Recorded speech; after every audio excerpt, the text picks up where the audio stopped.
안녕하세요. 오늘 저희가 함께 분석해볼 자료는 언뜻 보면요. 복잡한 수학 기호랑 시 언어 코드 같은 게 가득해서 마치 암호 해독문처럼 느껴지기도 하는데요. 네, 처음 보면 좀 압도당할 수 있죠. 하지만 오늘 저희는 이 문서 속에서 어쩌면 역사상 가장 기묘하고 거대한 추격전을 한번 분석해볼 겁니다. 추격전이요? 네.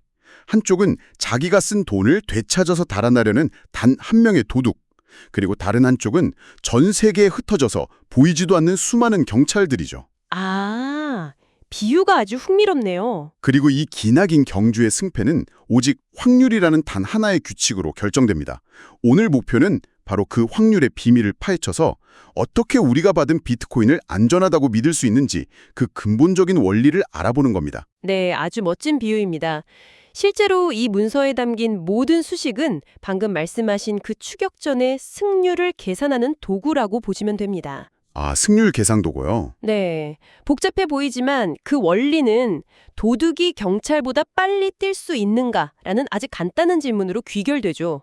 함께 그 질문의 답을 찾아가다 보면 이 숫자들의 진짜 의미가 보이기 시작할 겁니다. 좋습니다. 그럼 그 도둑, 이 문서에서 말하는 공격자의 정체부터 알아보죠.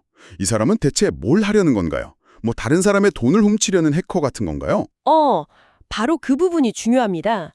이 공격자는 다른 사람의 지갑을 터는 게 아니에요. 아, 그래요? 정확히는 자기가 이미 쓴 돈을 다시 자기 주머니로 되돌리려는 일종의 거래 취소 사기를 시도하는 거죠. 거래 취소 사기요? 네, 예를 들어서 당신이 공격자에게 비트코인으로 중고차 값을 지불했다고 한번 상상해 보세요. 네. 공격자는 차 키랑 비트코인을 모두 받은 뒤에 당신에게 비트코인을 받았다는 그 거래 기록 자체를 없었던 일로 만들려고 시도합니다. 이걸 이중 지불 공격이라고 부릅니다. 잠깐만요. 거래 기록을 없었던 일로 만든다니요? 은행에서 계좌 이체하면 그걸 되돌릴 순 없잖아요. 그렇죠. 어떻게 그게 가능한 거죠? 문서에서 대체 체인이라는 말이 나오던데 혹시 이것과 관련이 있나요? 아, 바로 그겁니다. 예리하시네요. 은행 거래는 중앙 서버가 이 거래는 확정되었음 하고 도장을 딱 찍어주면 끝이죠. 네, 끝이죠. 하지만 비트코인에는 그런 중앙 서버가 없습니다. 대신 모든 참여자가 거래 장부, 즉 블록체인을 나눠 갖고 있죠. 아, 이 블록체인을 길게 이어진 레고 블록 사슬이라고 한번 상상해 보세요. 레고 블록 사슬이요? 네, 전 세계 모든 사람들은 딱 하나의 규칙에 동의합니다. 가장 긴 레고 사슬이 진짜 역사다. 가장 긴 사슬이 진실이다. 네, 공격자는 바로 이 규칙을 역이용하는 겁니다. 역이용한다고요? 당신에게 찻값을 받았다는 거래가 없는 자신만의 가짜 역사를 남몰래 만들기 시작하는 거죠. 아, 혼자서요. 네, 그러는 동안에도 전 세계의 정직한 참여자들은 진짜 역사, 즉 공개된 레고 사슬을 계속 이어나가고 있을 거고요. 네네. 아주 만약에 공격자가 비밀리에 만든 이 가짜 사슬이 공개된 진짜 사슬보다 더 길어지는 순간, 길어지는 순간 세상의 규칙에 따라서 모든 사람이 이 가짜 사슬을 진짜 역사로 받아들이게 됩니다. 그럼 공격자는 돈을 되찾고 당신 손에는 차키만 남게 되는 거죠. 와, 듣고 보니 정말 거대한 경주네요. 혼자서 전 세계 모든 사람들을 상대로 더 빨리 레고 블록을 쌓아야 이기는 게임이라니. 그렇죠. 이건 애초에 불가능한 게임 아닌가요? 혼자서 전체 마라톤 선수들을 다 따라잡으려는 것과 같은 거잖아요. 정확히 보셨습니다. 그래서 이 상황을 설명하는 완벽한 비유가 바로 문서에 나오는 도박꾼의 파산 문제입니다. 도박꾼의 파산 문제? 네, 이미 큰 빚을 진 도박꾼이 어떻게든 본전을 되찾으려고 발버둥치는 상황과 똑같다는 거죠.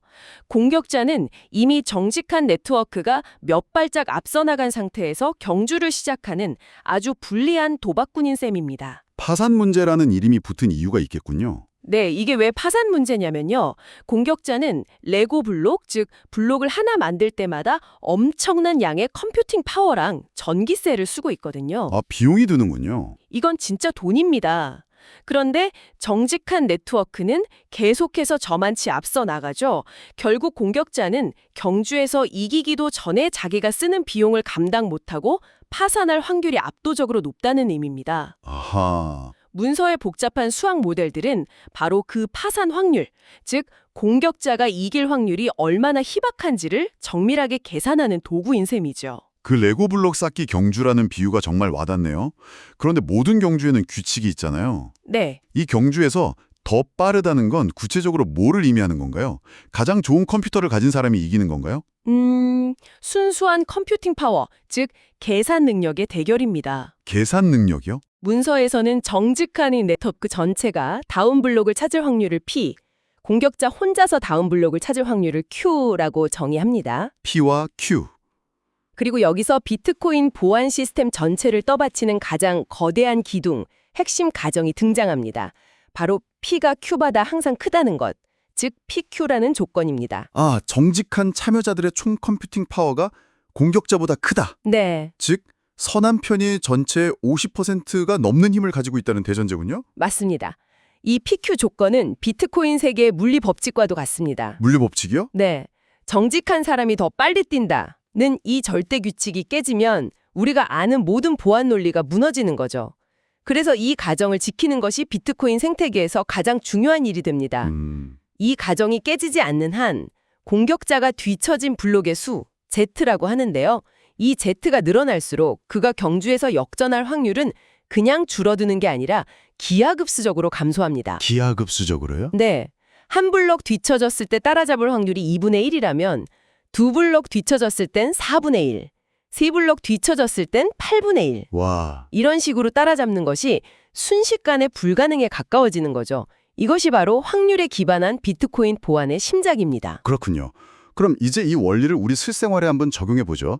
제가 중고차를 팔고 비트코인을 받았다고 칩시다. 네네. 이 원리를 이용해서 어떻게 스스로를 보호할 수 있을까요? 수신자는 Z기의 블록을 기다려야 한다고 설명하는 부분이 바로 이 내용이겠군요. 맞습니다. 여기서 Z가 바로 승인, 영어로는 confirmation 횟수를 의미합니다. 아, 컨펌! 단순의 거래가 포함된 블록이 처음 생성되면 그건 영승인 상태입니다.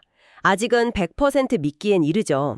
네, 공격자가 뒤에서 뭘 하고 있을지 모르니까요. 그렇죠. 공격자가 뒤에서 비밀 체인을 만들고 있을지 모르니까요. 하지만 그 블록 위에 새로운 블록이 하나 더 쌓이면 1승인이 됩니다. 아하. 내 거래 기록 위에 다른 역사가 한 겹 더 쌓인 셈이니 조금 더 안전해진 거죠. 블록이 하나씩 더 쌓일 때마다 승인 횟수가 1씩 늘어나고 공격자가 이 경주를 역전시키는 건 점점 더 어려워집니다. 여기서 정말 흥미로운 지점이 나오네요. 문서 마지막에 있는 계산 결과를 보면 구체적인 숫자들이 나오는데요. 네, 그렇죠. 만약 공격자가 꽤 강력해서 전체 네트워크의 한 10% 정도의 힘을 가졌다고 가정해보죠. Q는 0.1인 경우입니다. 네네. 이때 얼마나 기다려야 안전하다고 말할 수 있을까요? 표를 보면 그 답이 아주 명확하게 나옵니다. 1승인, 즉 내 거래 블록 위에 블록이 하나만 더 쌓였을 때 Z는 1일 때죠. 네. 공격자가 경주에서 역전해서 돈을 되찾아갈 확률은 여전히 20.4%나 됩니다. 20%요? 5번 거래하면 한 번은 당할 수 있다는 꽤 높은 확률인데요? 맞습니다. 20%면.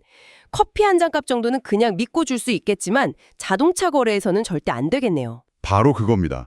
위험의 크기에 따라 기다림의 가치가 달라지는 거죠. 아, 그런데 만약 5개의 블록을 더 기다리면, 즉 5승인이 완료되면, Z는 5가 되면 어떻게 될까요? 어떻게 되나요?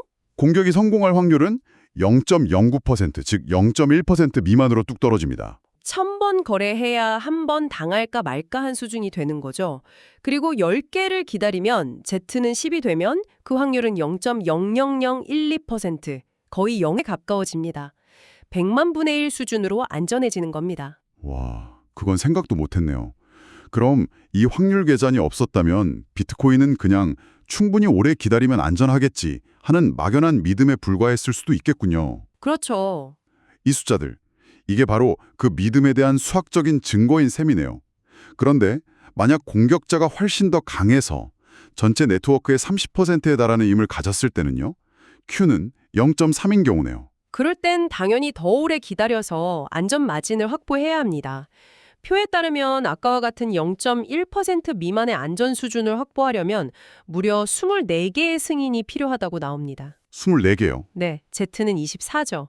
공격자가 강할수록 우리는 더 많은 블록이 쌓이기를 기다려야 하는 겁니다. 아, 이 계산이 중요한 이유는 우리가 막연하게 안전하겠지라고 생각하는 게 아니라 거래 금액의 크기나 우리가 감수할 위험 수준을 고려해서 몇 번의 승인을 기다릴 것인가를 과학적으로 결정할 수 있게 해준다는 점입니다. 근데 0.1%라는 게 작아 보이긴 하지만 여전히 1000번 거래하면 한 번은 뚫릴 수 있다는 거잖아요.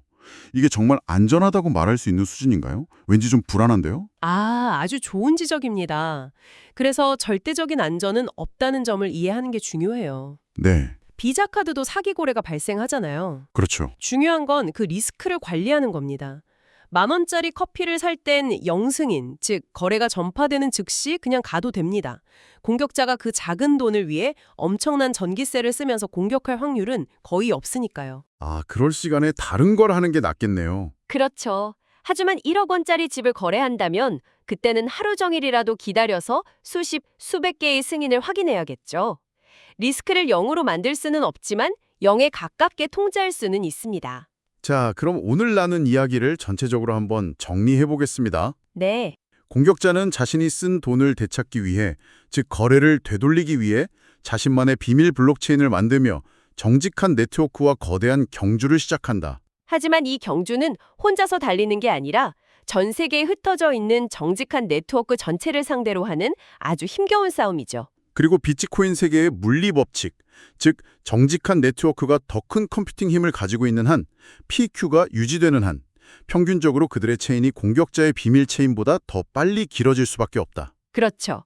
결국 공격자는 돈을 훔치려다 자기 전기세 때문에 파산하는 겁니다. 어떻게 보면 좀 안쓰럽기도 하죠. 하하, 그러네요.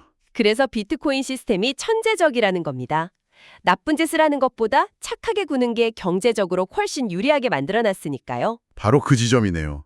그래서 우리는 거래가 발생한 이후에 몇 개의 승인, 블럭이 쌓이는 것을 기다리는 것만으로도 공격자가 이길 확률을 통계적으로 거의 0으로 만들 수 있다. 네, 오늘 우리가 살펴본 그 복잡했던 수식과 코드는 모두 이 희박한 확률을 정밀하게 계상해서 우리가 신뢰할 수 있는 숫자로 보여주기 위한 도구였던 셈이군요. 완벽한 정리입니다. 결국 이 모든 건 무엇을 의미할까요?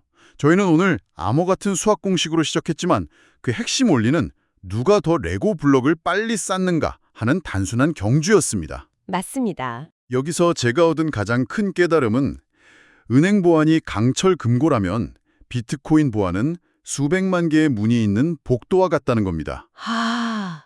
재밌는 비유네요. 그중 진짜 문은 단 하나고 공격자는 매번 올바른 문을 골라야만 하는데 그럴 확률이 거의 0에 가깝다는 거네요. 보안에 대한 접근 방식 자체가 완전히 다른 거군요. 네, 절대 뚫리지 않는다가 아니라 뚫는 것이 경제적으로 전혀 수지가 맞지 않는다는 개념에 가깝습니다. 아, 그리고 그 수지가 맞지 않는 정도를 우리가 직접 계산하고 신뢰할 수 있다는 것이 중요하죠. 이 시스템은 정직한 참여자들이 다수를 차지하는 한 속임수를 쓰는 행위는 엄청난 비용이 들고 성공 확률은 지극히 희박하도록 경제적으로 설계되어 있습니다. 여기서 한 가지 아주 흥미로우면서도 조금은 섬뜩한 질문이 떠오르네요. 어떤 거죠? 오늘 우리가 이야기한 이 모든 보안 모델은 정직한 네트워크가 50% 이상의 힘을 가진다는 PQ 가정을 절대적인 전제로 합니다. 네, 그렇죠. 가장 중요한 가정이었습니다. 만약 어떤 한 개인이나 국가 같은 강력한 집단이 마음을 먹고 전체 네트워크의 50%가 넘는 컴퓨팅 파워를 장악하게 된다면 어떻게 될까요? 즉, 도둑이 경찰보다 더 빨리 뜰 수 있게 된다면 말이죠. 오늘 우리가 이야기 나눈 이 보안 공식은 어떻게 바뀌게 될지, 그리고 그때의 비트코인은 과연 안전하다고 말할 수 있을지 한번 깊이 생각해 보시는 것도 흥미로운 지적 탐구가 될 것 같습니다.